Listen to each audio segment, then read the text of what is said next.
Congress party में आज joining का दिन एक तरह से कहा जा सकता है, क्योंकि बरही के पूर्व विधायक और कांग्रेस पार्टी से ही विधायक रहे थे उमाशंकर अकेला जी, जो पार्टी छोड़ दिए थे, आज उनका घर वापसी हुआ और ऐसे में कांग्रेस पार्टी में लगातार जश्न का माहौल देखने को मिल रहा है। और कहे कि कई आरजेडी के नेता भी जो थे वो भी शामिल होने का काम किया और इससे कांग्रेस पार्टी में नया जोश आज देखने को मिला। मौके पर क्या कुछ कहा गया, आइए आपको सुनाते हैं। पैसा नहीं किसी ने मांगा है, भावावेश में मैं गलती किया, उसके लिए मैं क्षमायाचना कर दिया। पार्टी की है, क्षमायाचना किया है। कोई पैसा की बात नहीं होती कांग्रेस पार्टी में। दूसरे दल में बीजेपी में पार्टी की बात होती है, पैसे की बात होती है और रुतबा की बात होती है, लेकिन कांग्रेस पार्टी में कोई पैसा की बात नहीं होती है, रुतबा की बात होती है। कार्यकर्ताओं का सम्मान वाली पार्टी है, इसलिए भावावेश में मैं बोल दिया था, उसको वापस हमने लिया है और आज से 2 महीना पहले मैंने वापस ले चुका हूँ। और लगातार मैं पार्टी में आने के लिए मैं अध्यक्ष जी से संपर्क करते रहा हूँ।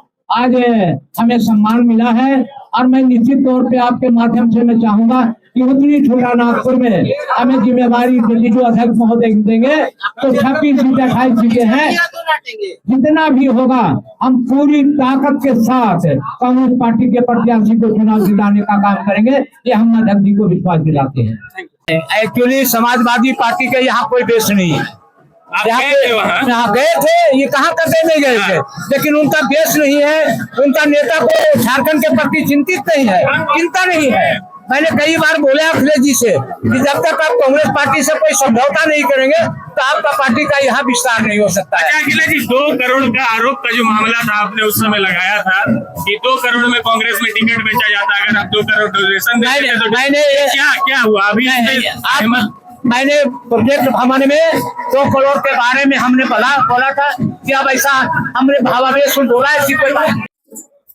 और मैंने राष्ट्रीय जनता दल का उपाध्यक्ष, अधिवक्ता संघ प्रकोष्ठ का अध्यक्ष भी मैं रहा और पलामू जिला अधिवक्ता संघ का मैं 3री बार अध्यक्ष निर्वाचित हुआ हूँ। और जो मैंने मंथन किया कि देश में जिस प्रकार से सांप्रदायिक शक्तियां, भारतीय जनता पार्टी के नेता जो हमारे बीच में भाईचारा को समाप्त करने का कार्य कर रहे हैं, संपूर्ण देश में एक ही नेता है राहुल गांधी जी, सांप्रदायिकता के सवाल पर, जनता और देश के सवाल पर संघर्ष करने का कार्य कर रहे हैं। आज मेरे जैसे पढ़े लिखे अधिवक्ताओं की आवश्यकता है कांग्रेस पार्टी की सदस्यता ग्रहण करके जो सांप्रदायिक ताकतें हैं, जो सामाजिक न्याय की लड़ाई आज कमजोर हो रही है, उस संघर्ष को मजबूत करने के लिए हमने कांग्रेस पार्टी की सदस्यता ग्रहण किया है। और आपको मैं बताना चाहता हूँ, पलामू प्रमंडल में कोई ऐसा गांव नहीं है जहां हम लोगों ने संघर्ष नहीं किया है। और कांग्रेस पार्टी को हम लोग पूरे गांव स्तर पर मजबूत करने के कार्य करेंगे। और जो वैसी ताकतें जो आज विकास के कार्य अवरुद्ध हो रहे हैं, जो हिंदू मुस्लिम के नाम पर कहीं न कहीं जो हमारी समन्वयता है, हमारे विचार है, उसे खंडित करने का कार्य कर रहे हैं लोग, वैसी परिस्थिति में कांग्रेस पार्टी के झंडे तले हम लोग संघर्ष करने का कार्य करेंगे।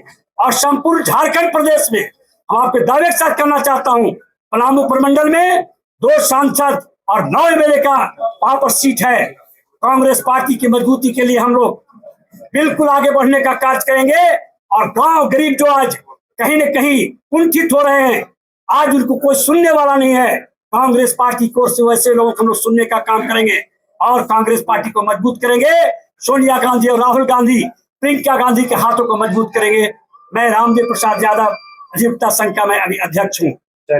बिल्कुल कांग्रेस को मजबूत करने की जरूरत है आज की तारीख में, क्योंकि देश कांग्रेस के हाथों ही सुरक्षित रह सकता है। और आम जनों को यह पता है, आदरणीय राहुल जी, आदरणीय खड़गे साहब नेतृत्व कर रहे हैं इस देश की धर्मनिरपेक्षता को बचाने में, इस देश के संविधान को बचाने में। इस देश के संविधान के द्वारा प्रदत्त जो अधिकार है, दलितों को, पिछड़ों को, आदिवासियों को, अल्पसंख्यकों को, आम नागरिकों को, उस अधिकार को बचाने में, इसलिए बड़े सोच समझ करके बुद्धिजीवी तमाम समर्थक आज कांग्रेस को सदस्यता ले रहे हैं। हम उनका स्वागत करते हैं और मुझे विश्वास है कि आज जो रामदेव जी और अन्य लोग जो पार्टी में आ रहे हैं, उनके आने से झारखंड कांग्रेस मजबूत होगा। हम अपने उद्देश्य को पूर्ति करने में मददगार साबित होंगे सारे लोग। Thank you.